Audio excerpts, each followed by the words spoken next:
Manipur Kanba Imalup Amkil President Lorimbam Nganbi contended that it would be more progressive for like-minded civil society organizations to coordinate with each other rather than merging into a single entity.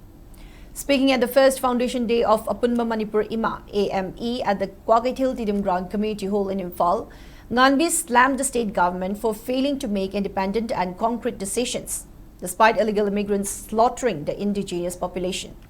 Further attributing the situation to a colonial mindset imposed on the Manipuris, the Amkil president alleged that the government of India has attempted to break up Manipur on several occasions and that these attempts are still ongoing.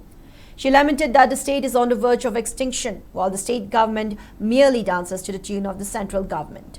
Criticizing the powerful government of India for failing to see through the dramas allegedly played by crooked illegal immigrants, which the indigenous people understand well, Nganbi decried that the rights of indigenous Manipuris are being stripped away, claiming Indian democracy changes into something else entirely once it reaches the state. The Amkil president warned that indigenous Manipuris will prove that they are the descendants of forefathers who hated subjugation and servitude if the government of India does not withdraw its biased policies and decisions.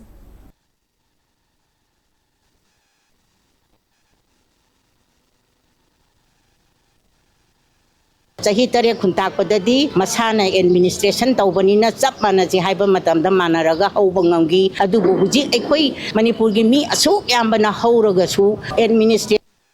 India gi makhada leibanina moina paramilitary force mayam ama thajallakanda michang mikhai naibagi thabak thawok jatharakpa asugumba thawbok thawram singsina Manipur gi praja gi ima ibel sing punamakse aduki matik wari bani pukchen pikpa minister sing MLA singna Manipur amasung India nga igi Manipur gi awaba pak lekhiroi adubu mamaida Bangladesh amasung Nepal nawagi ba dumaina tawrokani tawrok oi haibase masina sana administration pairi bana khangbibam thoi